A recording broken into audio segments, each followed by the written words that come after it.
It's a deep, deep, deep valley. In the rains, when the rains come down, it goes all the way up off the edge of the map.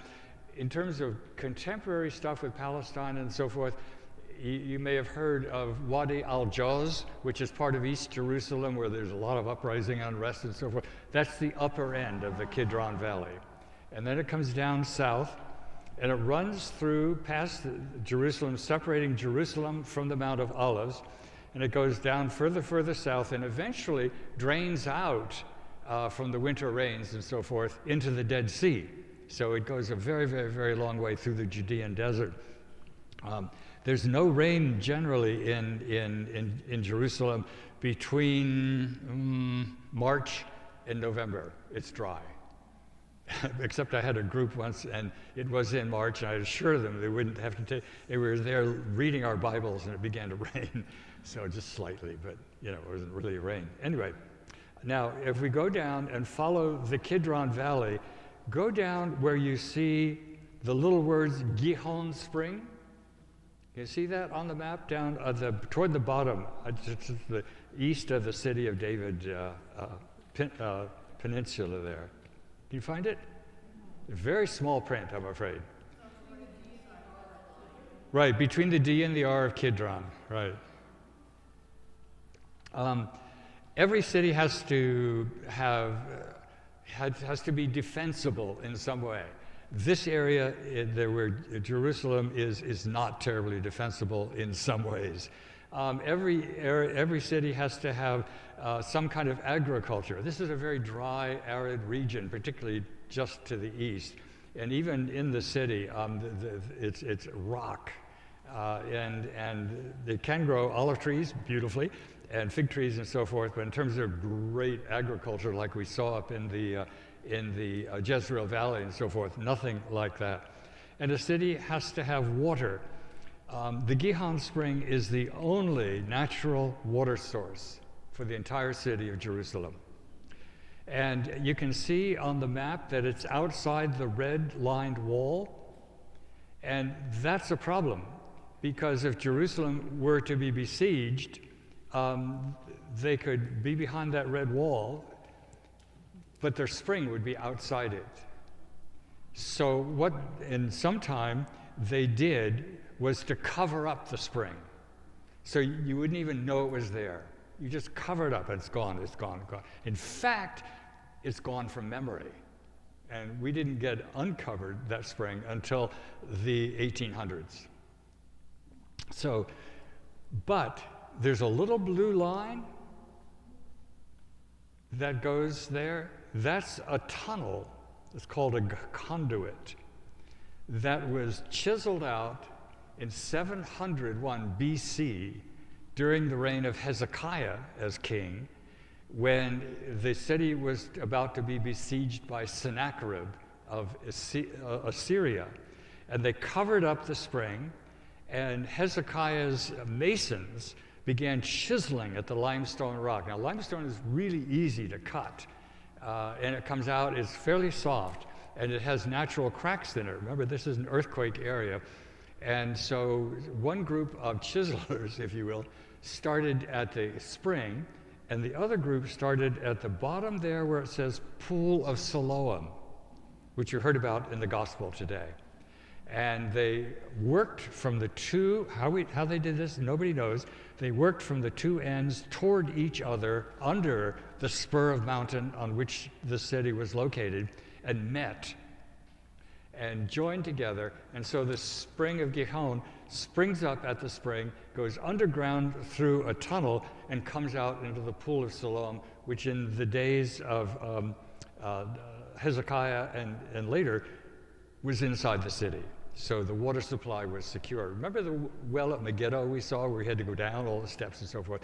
Well, that's how it had been for a while, but they closed it off and it goes into there. Now you can walk through the spring. You can't walk through the tunnel. It's about 3/4 of a mile long, all underground, all unlit. And in the middle where the two channeling teams met, there was an inscription which was taken out and is in a museum in Turkey right now, I think, because of the Ottomans and so forth. But they did meet. And when walking through the tunnel, you can find where they're awful just a little bit, but they bring it together. And it's really an amazing walk. I think it's closed off now, someone has said, because of the hostilities and so forth. But to walk through, I've been through it 3 times. And I was through it with 2 members of St. Mary's Church. 2 women and I were walking through it.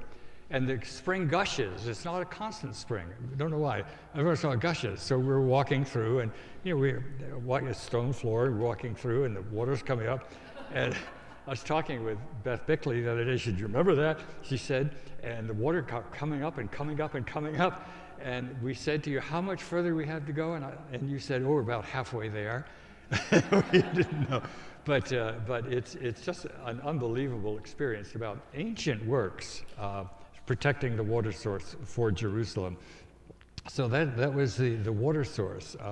The defensive walls, there are a whole bunch of defensive walls from different areas, and the red in this diagram is the line of defensive walls under Herod the Great, which would have been there in Jesus' time.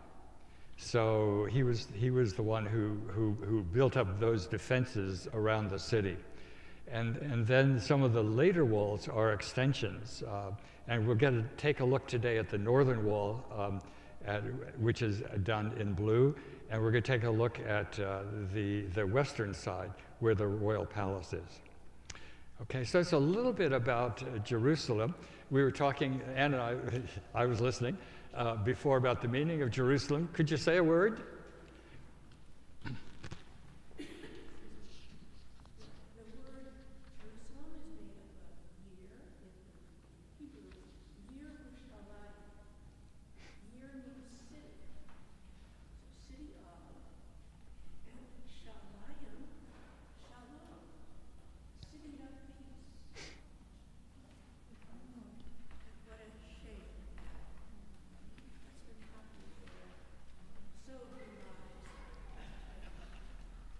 Thank you. Great.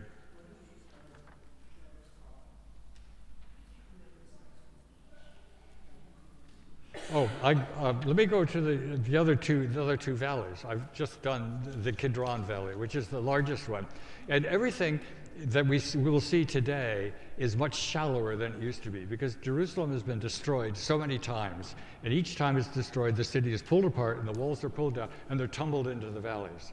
So the valleys actually are much shallower than they were in Jesus' day. The second valley is to the left of the Kidron. It's called the Tyropoean Valley. And Tyropoean apparently refers to cheesemakers.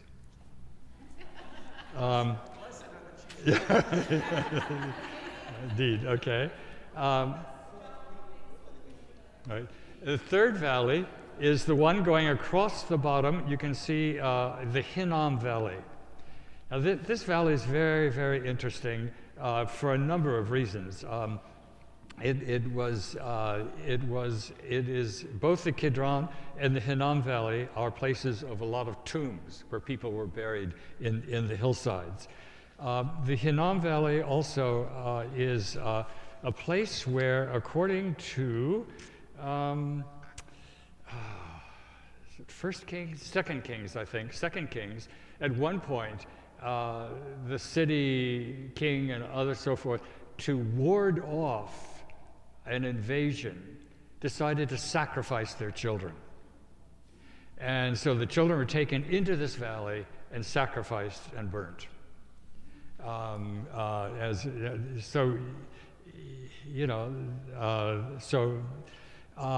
result, this place got to be known as the place of fire. It was also a garbage dump in later areas, which burned, apparently, too, pretty regularly.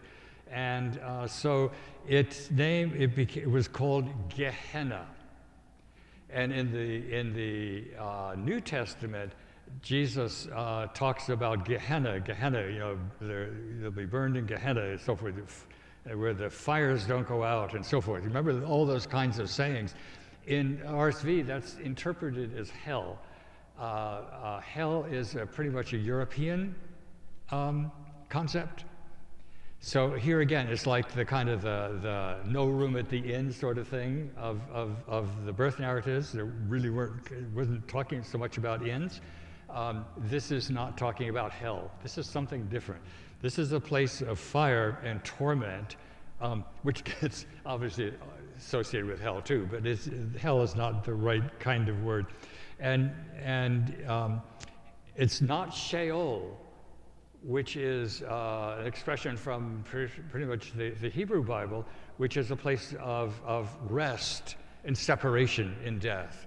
But it's not a place of torment and all that kind of thing. So this is not Sheol. This is its own animal, the Hinnom Valley, Gehenna. It's also not Hades, because Hades is a Roman god. So that's an expression from Rome, and it's not so. We've got all these expressions for the world, the underworld, and so forth. This is Gehenna, a place where the fire does not go out. So those are the three valleys, and we talked about the waters, talked about the walls, the mountains, and so forth. Okay, good. Let's go to history. We read this morning about David being tapped to be king of the tribal area that included Bethlehem. And at this point, Jerusalem was held by a Canaanite tribe called the Jebusites. Now, to realize how tribal and divided the area is, we're talking 1000 or so BCE. Jerusalem and Bethlehem, as we heard a couple weeks ago, are only 5 miles apart, but yet they were separate political, military entities and so forth. And Jerusalem, David was anointed king actually in Hebron. And the story in the books of Samuel is that he invaded Jerusalem by going to the Gihon Spring and going up the water shaft into the city. Now that whole story is only told in about 2 verses, and please be sure to pick up, if you will, the biblical references on the communion rail. And then David brought, after he conquered the city, the Ark of the Covenant, which had accompanied them from Sinai and so forth, into the city. And the story of that about his dancing like a madman in front of the ark as it was being brought up, and how his wife thought it was disgustingly improper for a king to be dancing around like that and so forth. But what he did in capturing Jerusalem was to unite the tribes of Israel, the 12 tribes, in a way they had not been united before, by capturing a new city to them that became the administrative center and the religious center. So he kind of nailed both those things in capturing Jerusalem. And Jerusalem, even after Solomon's time, when the kingdom divided into the north and the south, Jerusalem maintained a special prominence for that. So, again, just talking a little bit more, remember when Saul became king, God objected because, what do you want to have a king for? We want to be like the other tribes. Well, I don't want that, God said, because you're going to replace me. I'm paraphrasing. And so now that David has a city, and he has a beautiful house he's built for himself there, palace, he realizes God doesn't have a house. God's still living in a tent. And so he wants to build a beautiful house for God, and God says, no, you're not going to build me a house. I've come with you through the desert. We've been together for all these hundreds of years, whatever. I don't need a house. So he doesn't get to build a house. But after David died, his son by Bathsheba, the second son, the first one died, retribution for David's sin. The second son, Solomon, inherits the kingdom, and he decides, yes, we're going to build a house for God. And so that's when the temple area that you see on the map is first expansion of Jerusalem from the spit of land between the 2 valleys up onto Mount Moriah. So that's when Jerusalem begins to expand, increases in in power and so forth.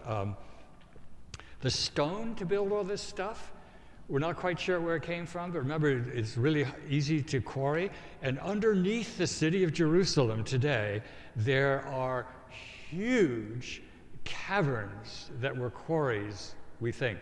And if you look on the map, before we kind of go on, you can see up on the north end, where the Roman numeral 3 is at the north end, you see where it says Royal Caverns? Those are all excavations or underneath the city of Jerusalem, from which we think a lot of the stone was quarried for the various building projects in the cities. Remember, there are very few trees, so for the house of God, they brought down cedar from Lebanon. Hiram of Tyre, good ally and really, really good friend.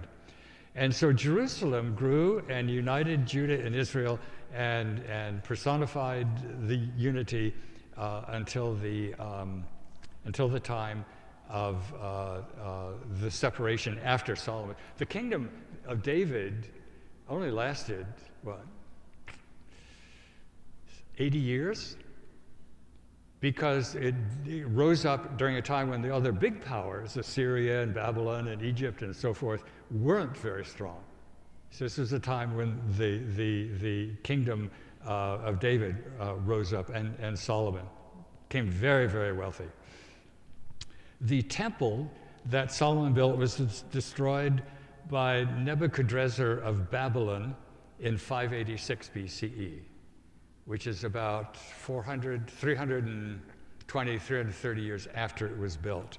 And that's when the looting of the holy artifacts, the Ark of the Covenant, disappeared. Nobody knows where it went, not even Indiana Jones, and it was lost. I'm sorry? Huh? Yes, it's in the warehouse outside DC. We've all seen the movie. It's a wonderful movie. Yeah, and the leaders of the Judahites, the Israelites, were carried off into captivity into Babylon. And Psalm 137 in the Psalter, which I'm going to mention a little bit later, is the lament of being captured and taken away to Babylon. And you know, may those who oppress Jerusalem, may they take your young people, your babies, and dash them against the rocks. I mean, it's a really bitter, bitter psalm. But Jeremiah says, look, you know, relax. You know, marry people, raise your families in Babylon, you're going to come back, which they did. So the temple was rebuilt during the period of Ezra and Nehemiah. And again, wonderful stories to read in Scripture. Finally, King Herod, of whom we've met several times, came into power, and in 37 BCE, Herod became king by the kindness of Caesar over the whole area. He died in 4 BCE, and between the years of, we think, 20 and long after he died, 46, the temple area was rebuilt in grandeur unimaginable, which is still stunning today, and it's reflected in the Scriptures. Remember, the disciples are in Jerusalem, and they're going back to Bethany, and a couple of them say, look at these stones. Isn't these absolutely magnificent? Isn't this place wonderful?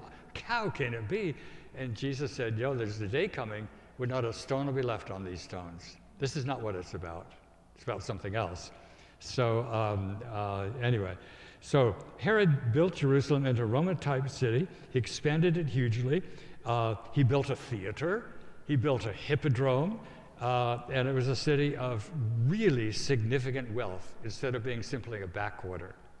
Now, the other thing to say is that at the time of Jesus, Herod had long died. His son Archelaus was a miserable, even more oppressive, cruel ruler than Herod, his dad, had been. And so the Romans pulled him out and they shipped him off to Gaul, exiled. And they sent in their own procurators to govern the area. And at the time of Jesus, Pontius Pilate was the procurator. We saw his sign, remember, at Caesarea Maritima, the standing stone that was created with Pontius Pilate's name, a tribute to Tiberius. And so Pontius Pilate was governing the area, although two other of Herod's sons were governing the north and the east. But the central area was under a procurator. And Pontius Pilate's capital was at Caesarea. And he was in Jerusalem because of the festival of the Passover. Because Judea was one of the most restive of the Roman provinces. The Pax Romana, you may have heard of that, is the empire extended all over the place and brought peace everywhere, except, of course, in what we know as the Holy Land. There's always, always, always tension around Judea and Samaria, and however we want to call it. So Pontius Pilate was in Jerusalem at that time of Jesus coming into the city to keep an eye on things, to make sure things were under control. Turns out Pontius Pilate was a terribly ineffective ruler, procurator, and he was eventually pulled and sent off to Gaul. And so the whole series of procurators came in to try to keep peace. And if Jesus died around 33 of the Common Era, in the year 66, there was a revolt in all of Palestine, Judea, Samaria, Israel, and a huge revolt. And since everything was peaceful elsewhere in the Roman Empire, big numbers of troops were sent into Israel as we now know it, and so forth. And the rebellion was crushed in 3 to 4 years. And the temple that Herod built was destroyed, probably about 22 years after it was finished. Everything, there was nothing left, except a few remnants, which we'll see. Yes, Art. Yeah, well, I'm going to show you a pretty fanciful reconstruction, which might help explain. We did all this geography just so we can get set. Pictures?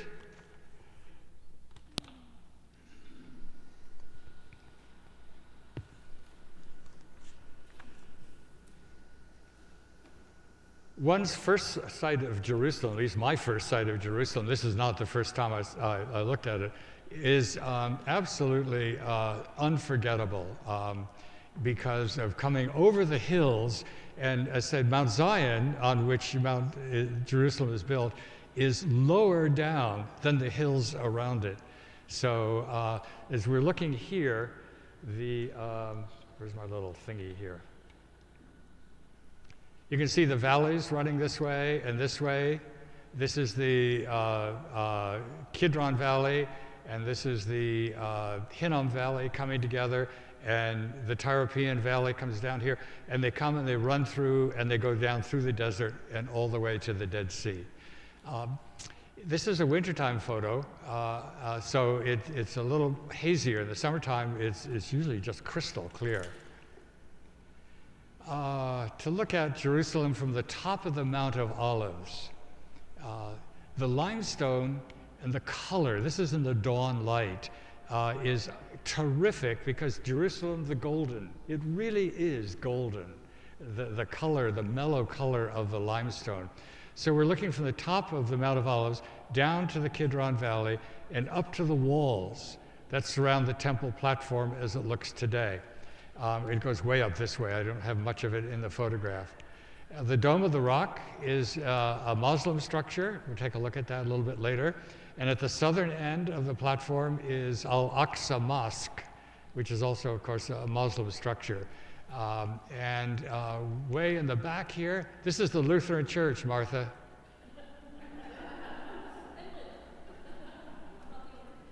It's when you go climb the tower, fantastic viewpoints there and so forth. This is the map at Medeba in Jordan that we looked at a couple of weeks ago, and it shows Jerusalem in the 4th century. This is the north end with the Damascus Gate, and there was a big obelisk, and then the city had a main thoroughfare going this direction, another thoroughfare kind of going this direction, which isn't quite so clear. This is the church in Jerusalem of the Holy Sepulchre that is near the western gate. And this is the Golden Gate at the eastern side. We'll see that in a few minutes. And we'll take a look at the Damascus Gate. This is kind of a very stylized picture of Jerusalem, but shows some churches like this one, the Nea Church, that only there's this back corner that shows now in the city. This is what we've just been looking at. We're going down way now on Ophel, that hill of David's city. These are retaining walls and then structure down here. And archaeologists could tell you what these are about. I have no idea, but I do know it's about 3,500 years old, if not 4,000 years old. Structure to stabilize the hillside. And uncovered here on this lower city of David before the temple was built are in fact Iron Age, early Iron Age houses and stairs and so forth that have been uncovered. The difficulty with going further into Ophel, it's a living city. So this is not like Megiddo where there's nothing there. This is a living tell, and so the excavations have to be done very carefully. We're going to go down now from the structures we just saw, down into the Kidron Valley and down this direction. And this is the Gihon Spring today. This is where that long tunnel comes out at the end.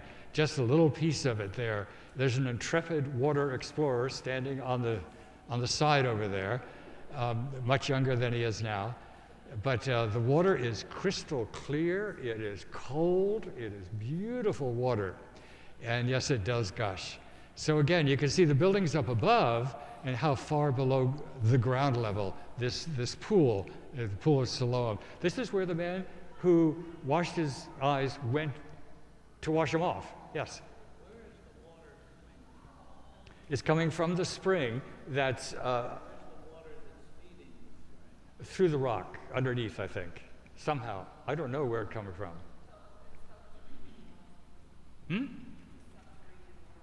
Yeah, it's rainwater coming down through the limestone rock, which is very porous, and coming down underneath. Nobody's ever dug into the spring to find out.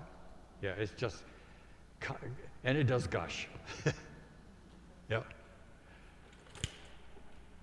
Up on the other side of the Tyropaean Valley is what is now known as Mount Zion, and is on the outside. If you look on the map, you can see if you go from the city of David over to the left, from the bottom left corner, this is the higher peak over there that's now called Mount Zion.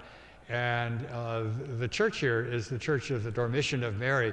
The belief is that Mary never died, but that she fell asleep and from that place had ascended into heaven.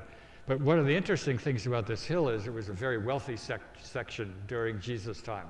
And I think that John Mark's house, where they had the Last Supper, was on this hill. More about that in a little bit. Okay.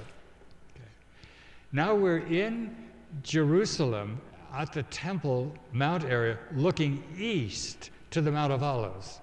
And you can see how it really is higher than the mountain in Jerusalem.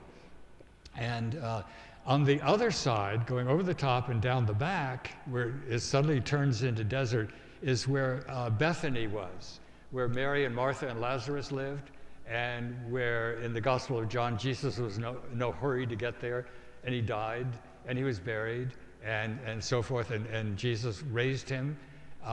And I think that in the Bethany side, on the east side of the Mount of Olives, is where he kind of stayed and made his home while he was in Jerusalem, particularly in the last days, as he did at Capernaum when he was teaching in the Galilee and Perea area. Down at the bottom is the Kidron Valley. This is the Latin Church of All Nations, and this is the Garden of Gethsemane, according to them, right here. And they built a wall around it. You can get in sometimes.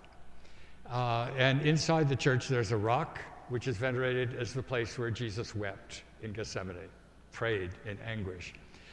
Climbing up the hill, we come to the Church of St. Mary Magdalene. It's a Russian church. It's a Tsarist Russian church. It's the white Russian church, because the red Russian church is in the other side in Western Jerusalem. And then coming up further, there's a little chapel here, barely see it. That's called the church Ubi Dominus Flevit, where our Lord wept. Remember, as he was coming over to Jerusalem, he said, "Oh, how long I would have gathered you as a hen gathers her chicks under her wings." He wept over Jerusalem. This commemorates that. So that the way of the cross, if you will, the entry into Jerusalem, Palm Sunday, begins up here and winds its way down across through here, down into the Kidron Valley and up to Jerusalem, the Palm Sunday story. The triumphal entry carries more than it may seem to, because every conquering king who has come into Jerusalem, except for David, I think, conquered from that mountain. That was how the conquering kings came into Jerusalem. And so this crazy kind of procession with Jesus on the donkey. Matthew says he was on 2 donkeys, but that's Matthew's wrong. On a donkey, riding down with the coats and the palm branches and everything like that. I mean, it must have been quite a spectacle. And you really had to kind of ride with that to see the fervor that had accompanied Jerusalem as he came down this way on Palm Sunday into Jerusalem to the Kidron Valley. The Church of St. Mary Magdalene. We went there one day for evensong, and we got slapped, a couple of us, because we crossed our legs. I mean, Yeah, the nun came over and slapped us, yeah. Slapped our legs, not our heads, but yeah, we were set quite straight. They actually had to get a Romanian priest to do the evensong because there aren't any white Russian priests around anymore. I mean, it's kind of, anyway, beautiful building. Here we are on the Mount of Olives looking back toward Jerusalem, and the Dome of the Rock, which may be near the site of the original temple. It was meant to be that. But you can see the 2 arches right there.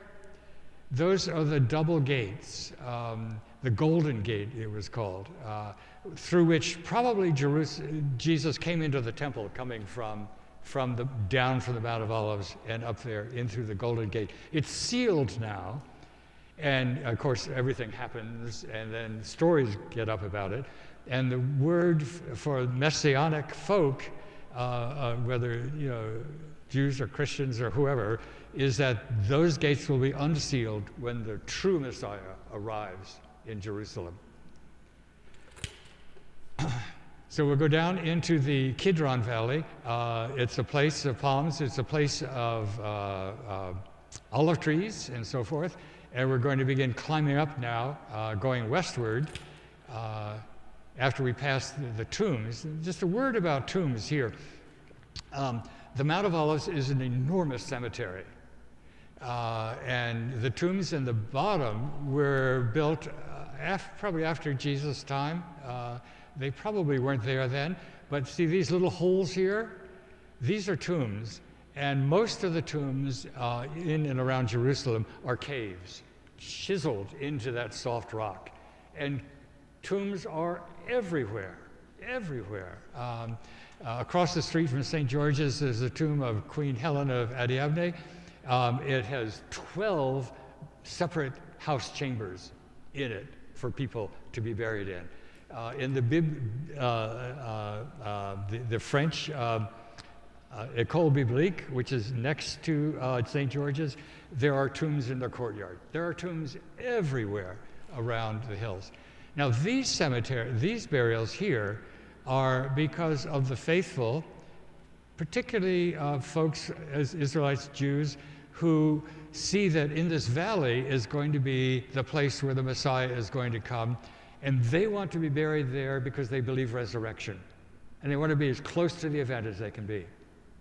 I mean, I'm kind of slurring a little bit with some of this, but it's a massive graveyard to be as close to the Messiah's arrival and the raising up of Mount Zion to a higher height and the establishment of God's kingdom as you could possibly be. I'm sorry? I don't know. But it's interesting because there are a number of, and when faithful come there, they kind of, it's custom in many places, they place stones on top of these tubes and so forth to indicate that they've been there and so forth. And I believe, I'm not sure, the burials still take place there today.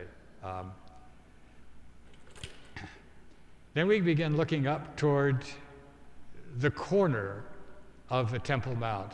And this is just the retaining wall. This is not the temple. Nothing is left of the temple. This is the retaining wall. And remember, this valley was steeper and deeper in Jesus' own day. And the temple was built up high, as we'll see in some reconstruction pictures. And when the devil took Jesus to the pinnacle of the temple, apparently it was said when you're in the pinnacle of the temple, look down into the Kidron Valley, it was vertigo-inducing. It was so high. So we're going to climb up toward the temple platform and come into the ashlars of the temple supporting wall for the Temple Mount. And these are Herodian. These were built by Herod. The ashlars, some of them are huge, long. Some of them are 40 feet long. How they were moved there, we don't know. And they're built, but Herod was very careful in its construction because every stone is beveled. See the margin around every single stone. And this is just for the supporting wall, for the fill that created the Temple Mount. We get inside the streets of the old city. Interesting, there's an Ottoman structure with a Jewish sign on it. And we're going to go to the south side of the temple. And this jumble of stuff is really the streets and the shops and so forth that existed in Jesus' time. And there were 3 gates up here, which are hard to discern, but there was a monumental staircase. You see that staircase there? Coming up to go up into the Temple Mount. And as we thought about it, we said, surely Jesus has walked that staircase. You know, it's from the time of our Lord. The Dome of Al-Aqsa Mosque is here, and the worry contemporary is the Muslims are saying, as archaeologists dig here, they're undermining the mosque. You know, we've got a very sensitive area. This is looking down on the south side of the Temple Mount, and that's the Mount of Olives in the background. Here's the Turkish defensive wall down here. And there was an arch that sprung out from here. Arches were built over the city so that people from the upper city could go right to the Temple Mount without going down and back up again. I was told that the money changers and so forth, Jesus in the temple overturning the money changers and so forth, were not actually inside the temple, but were sort of outside. There was a big area of selling sacrificial animals and money changing and so forth, just outside the formal temple platform. So we're going to go along the western side of the temple enclosure, and one of the doors here, this is for Muslim entry, and we're going to come to the western wall of the Temple Mount. This is the far western wall, and again, this is only the supporting for the platform above. And for Orthodox Jews, this is as close as they can get to the site of the temple. And these walls were there in Jesus' day. And this is much later construction over here, but more excavations are happening down below. This is on Shabbat, where the shulas, the synagogues come and set up worship in the temple area. One of the little things about it, just contemporary, is that we were watching it one day, and our guide said to us, he said, "You see all these kids running around, and they're little kids running around all over the place, under the tables, between people's legs, you know, chasing each other and so forth." And he looked at us and said, "Do you think that would be allowed in your church?" And we said, "No." He said, "Why do you think they let that happen?" And so, Aaron, you tell us, you know. He said, well, they want people to know that Shabbat and being together for Sabbath is the most joyful time of the week. And so kids are kids, and they're allowed to be kids, absolutely. Nothing to kind of, yes? And just to be current, Yeah. I don't know what your next picture is. There's a women's area. The men and women separate. There's a women's area that's minuscule. But we're separate. Men and women worship separately, right? Right. Right, right. I'm sorry? Why would women even think to go there? To worship. To worship. To be close. No. You're being very American. So, okay. The prayers are for the later.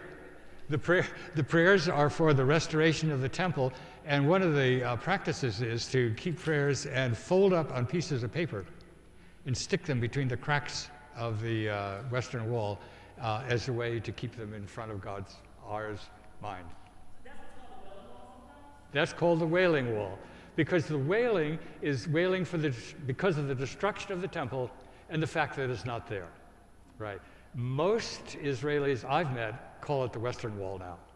So you don't hear that as much, but that is the Wailing Wall. Yes. Yeah, now it's considered assaulting. Right. Right. Here's another section with the remnants of the spring. It's called of an arch because the valley below. And what Herod did in building this temple area was to build it above the city. So there were arches and roadways that actually went over the lower parts of the city so people could walk directly into the Temple Mount. For us to get up, we pass a checkpoint here, and we come up through here and through this entrance into the Temple Mount. Another shot of it. And in the center of the Temple Mount is the Dome of the Rock, which was built, I'm trying to remember, in the 691 to 692 of the Common Era. Again, the Temple Mount the temple was destroyed, the walls were broken down, and for a number of years it was a garbage dump. The city garbage dump was up there. And there was Christian kind of efforts to do something up there, but nothing really happened. And when the Muslims came and took over the city, by the way, respecting Christians while they did that, they built they made the Temple Mount into a holy site for pilgrimage for Muslims, because of Muhammad's dream that he ascended into heaven on his horse from this site. So the Dome of the Rock, and you know, most Muslim church structures are not this beautiful. The metrics of this building are almost identical to the Christian Church of the Holy Sepulchre, only this is bigger, and it's a whole lot more ornate. And in some senses, it was to say, you guys have this dark old place down in the city, and so much for your God. We've got the bright place. This is the place to worship God. And around the center of the dome inside is the saying, you know, there's no other God but Allah. God is not three, but God is one. So in some ways, this is kind of a sort of religious, I'll do one, you better, but it's absolutely fantastic.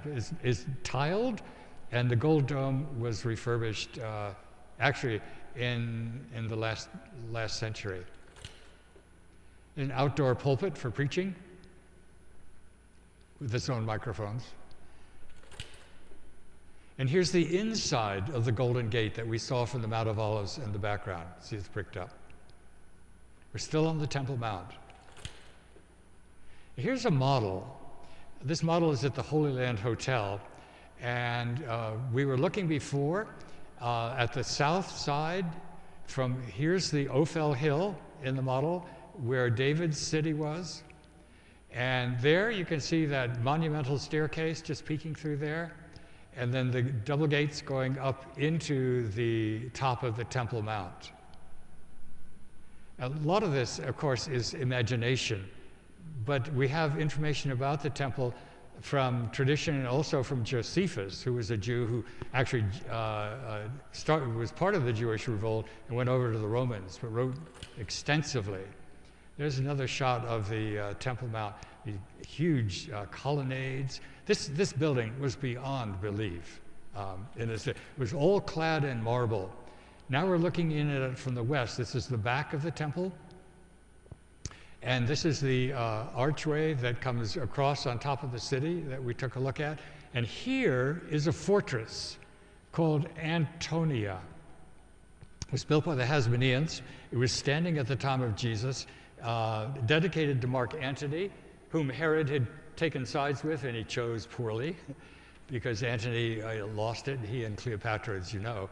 But this was the fortress there. And this is the fortress in which we believe Jesus was tried, and where he was imprisoned, and where he was tormented before he was led to Calvary. So we'll take a look at something from this area later.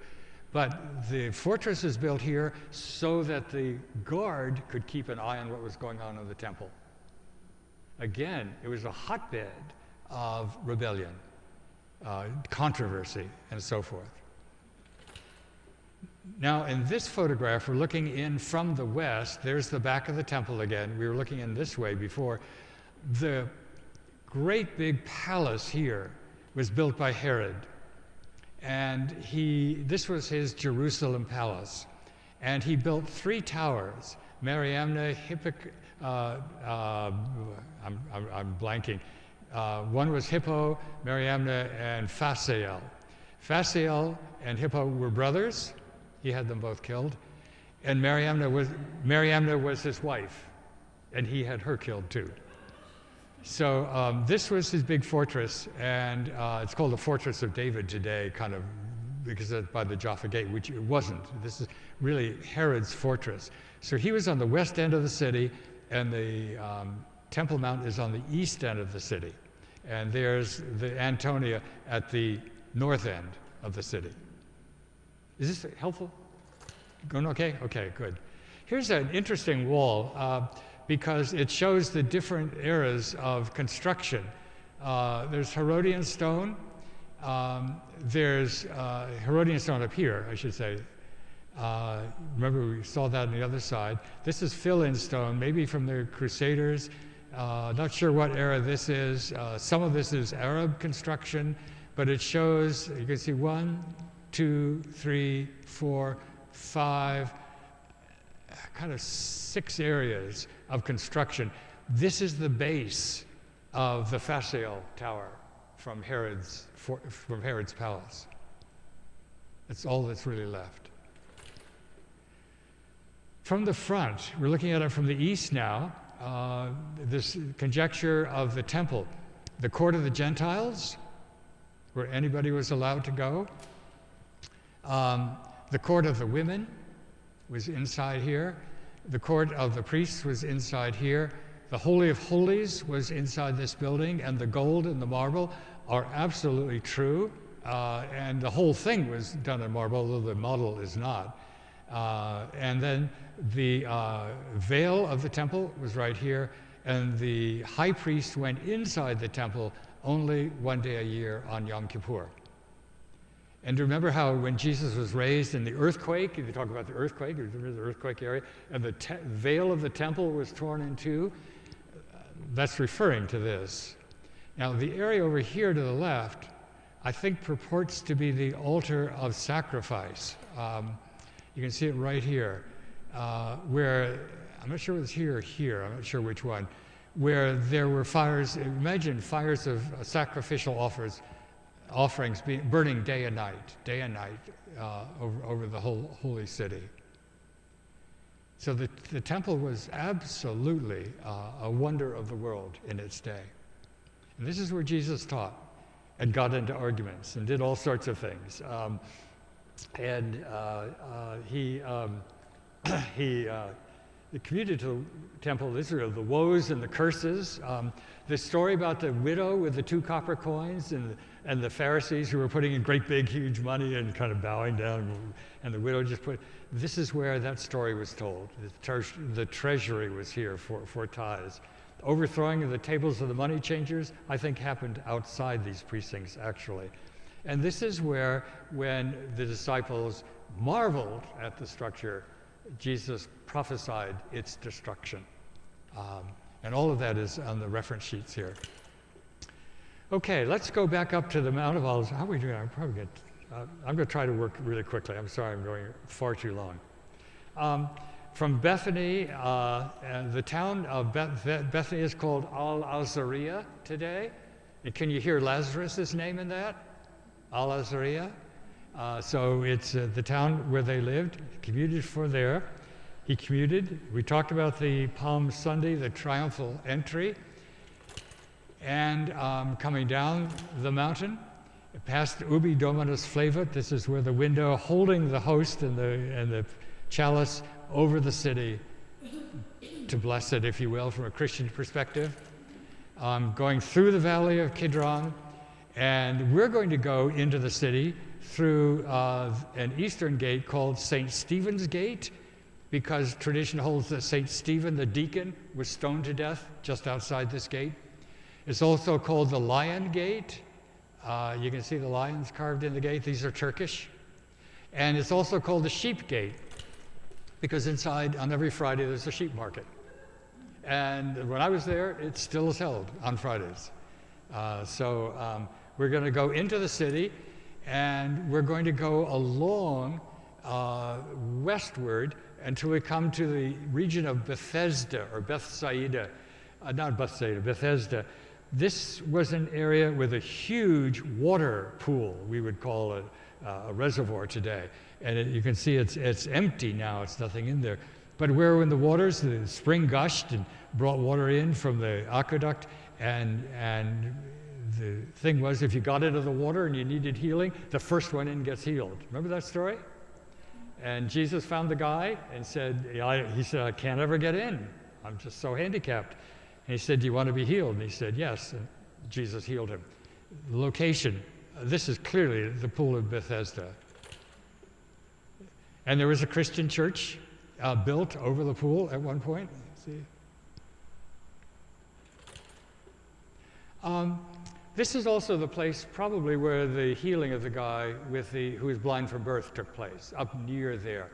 And when Jesus made the mud from the spittle and put it on his eyes, he had to walk from the upper city all the way through the city, all the way down the Ophel Hill, all the way to this pool of Siloam with his mud on his eyes to wash. So he was gone quite a while, blind, so forth, going down there, probably knew his way. And when he came back, it was a whole different world for him. So we're going to look now at the western suburb, where I think the Last Supper was held. The Last Supper of the folks together. There are 2 sites for the Last Supper in Israel. One is up on to the right of this hill, and it's an upper room, of all things. But it's a Crusader room, built by Crusaders, way up high. And the stones are worn. You go up there, and there's whatever. And others, the Syrian Orthodox, believe that they have a small church built over in the house of John Mark in the upper city, up near the Church of the Dormition of Mary.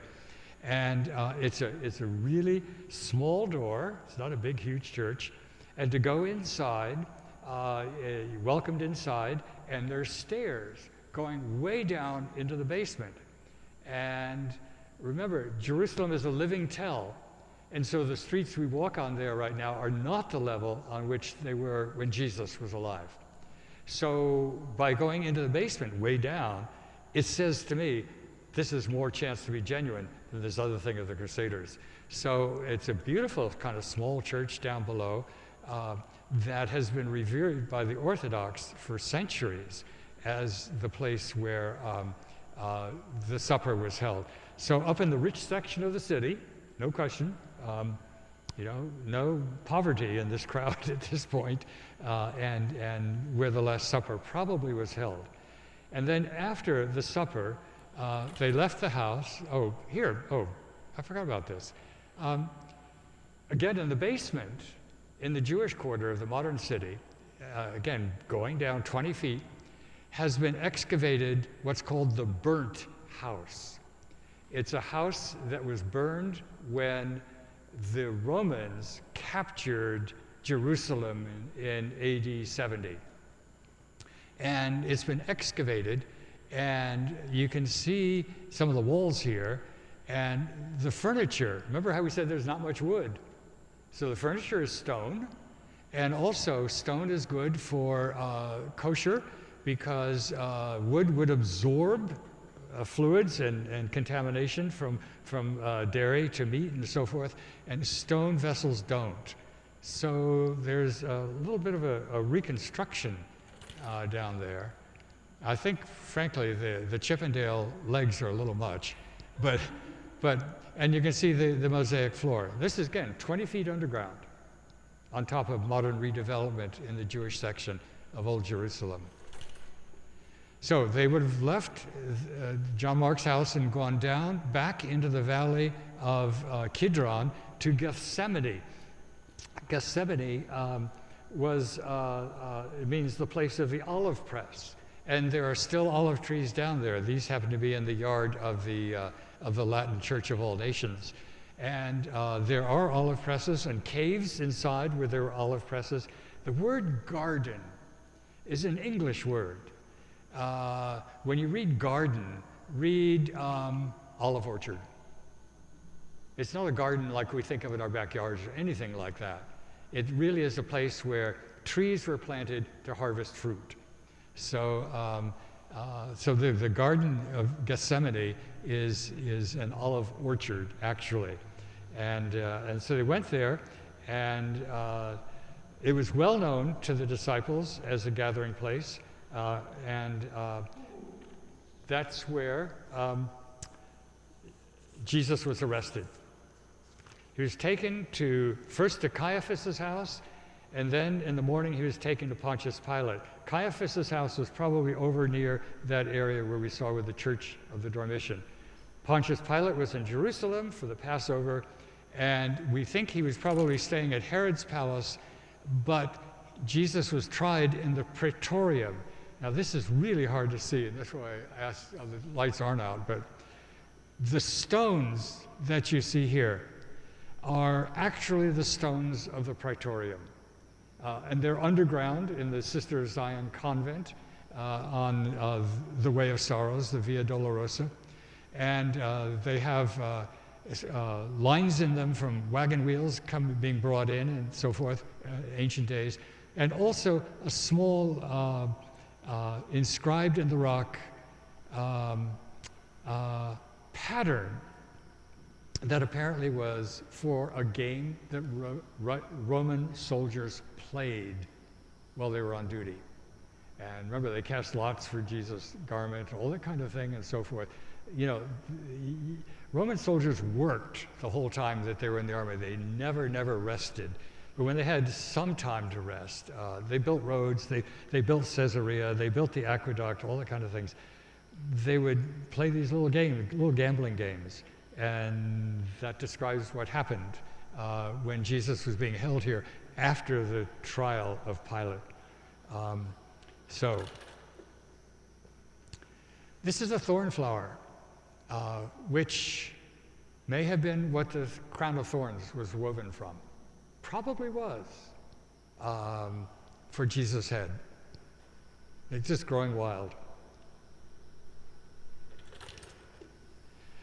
The Via Dolorosa, the Way of Sorrows, goes up through the streets of Jerusalem toward the western end. This is called the Ecce Homo Arch.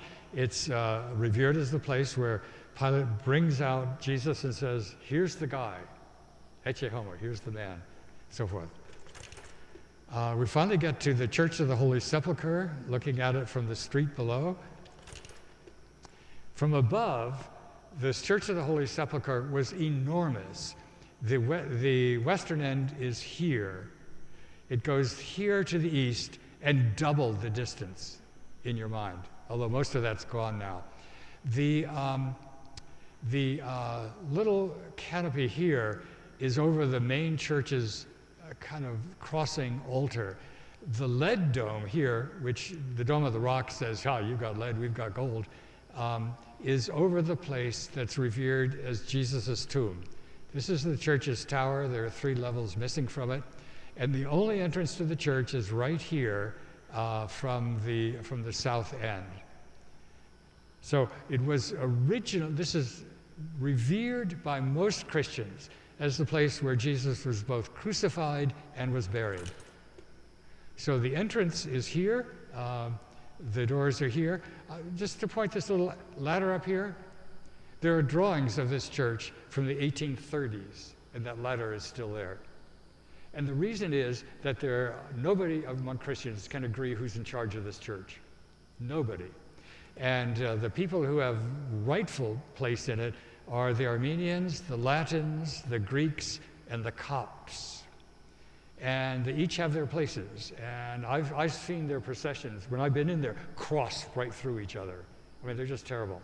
So that the doors, which are probably original doors, the locks for these doors, since the Arab times, have been in the hands of a Muslim family. They control access because the Christians can't agree. So nobody's agreed about that ladder, how to move it. So it's still there. So that's the entrance door. And coming right up these steps, it's up on top of a rocky area that's called Golgotha, where an altar represents the site at which Jesus was crucified.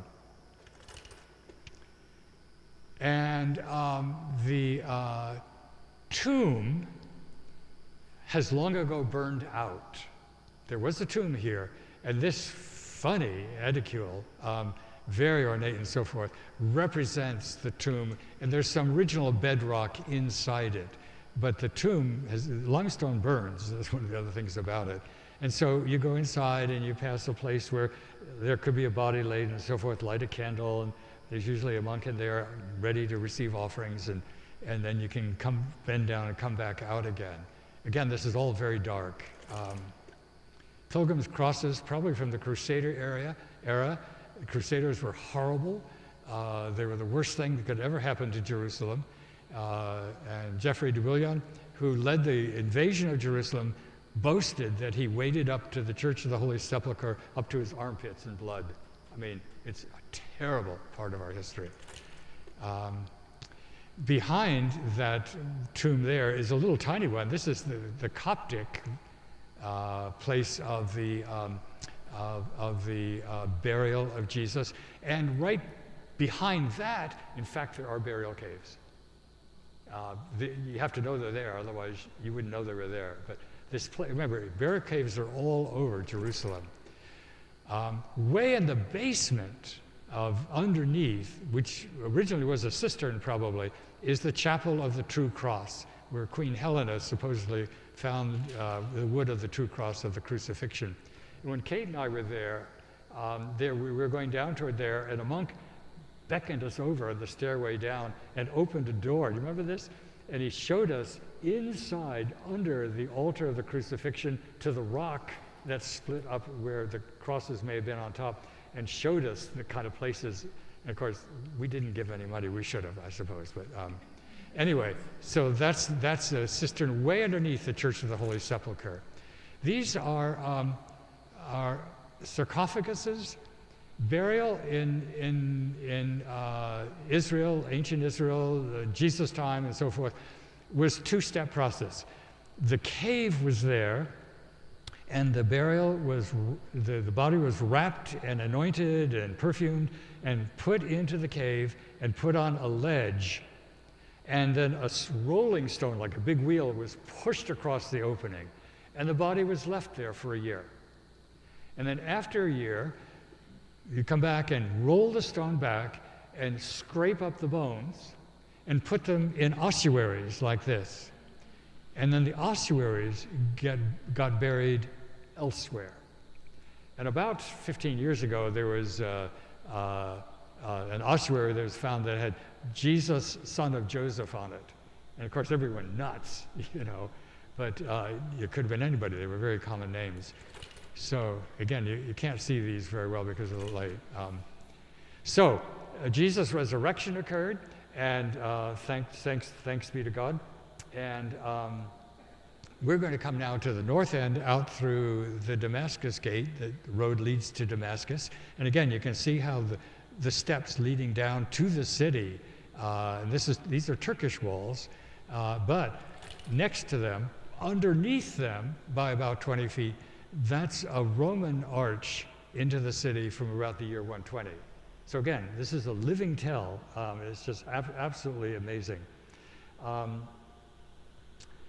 Jerusalem was destroyed in the year 70. It was rebuilt in 129 and renamed Aelia Capitolina, standing for Hadrian, the emperor, and Jupiter. So a temple to Jupiter was built on the Temple Mount. And you ever use the expression by Jove? You know, that's Jupiter, so forth. Became a Muslim city. El Haram al-Sharif was renamed. The Dome of the Rock and Al-Aqsa Mosque were built in the late 600s. And then it has existed today as a place of extreme competition, if you will. Now, there is a group of English who don't like the Church of the Holy Sepulchre. It's dark, it's dingy, it's old, it's dirty, everything. So they have found another place, which they believe is where Jesus was buried and crucified. And do you remember there was Golgotha was called the place of the skull? Well, they found a place for the skull. If you can see, kind of see the skull, the eye sockets, the nose here, and so forth, on a hillside just north of Jerusalem. And there's another look at it. And what they've done is they found burial caves there too, so forth. So there's the garden tomb. And this is much more friendly for people who like to think of gardens as English gardens and so forth. But you can see there are tombs here. There's a tomb here. This one's blocked up partly, all sorts of things. So anyway, so we have two choices of where Jesus might have been buried. Is it mostly understood that that's not the most accurate one? The most accurate one is I think the most accurate one is in the Church of the Holy Sepulchre. It certainly has antiquity, for it. I mean, people remember things. They remember affronts, they remember battles, they remember losses. If you wear a Crusader cross, you know, it's an affront to Muslims, that kind of thing. They remember things, and so this is nice. Right. So, last slide is at the top of the Mount of Olives, where Jesus led his disciples after his resurrection and ascended into heaven. And this is a small Muslim mosque for the place of the ascension of Jesus. And it's built inside a perimeter that originally contained a large Christian church. So from the top of the Mount of Olives, Jesus, according to Luke, ascended into heaven. One quick thing, if I may, is that the end of the story? No, because there began to be an image of a new Jerusalem, the new Jerusalem. And it first appears in St. Paul's letter to the Galatians when he writes, and I just want to say this is Paul at his religious worst, but he says Hagar corresponds to the present Jerusalem, but the other woman, Sarah, these are Abraham's wives, corresponds to the Jerusalem above. She is free, she is our mother. Now you, my friends, are children of the promise, like Isaac, so that we are children of the free woman.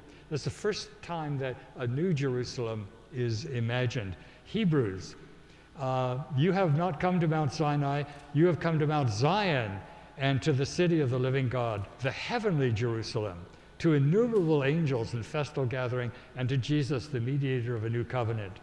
And finally, the book of Revelation, I saw a new heaven and a new earth, for the first heaven and the first earth had passed away. The sea was no more. And I saw the holy city, the new Jerusalem, coming out of heaven from God, prepared as a bride adorned for her husband. So Christians began looking not to the holy city as the place of the new Jerusalem, but to heaven. And so, thanks. You've stayed long. Thank you very much.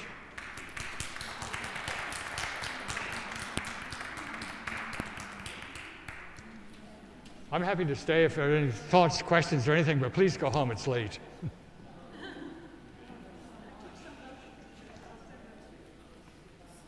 Yeah, thank you. The scriptures are up here on the communion rail. I'm sorry? Oh, did you? Well, I've been thinking about your question about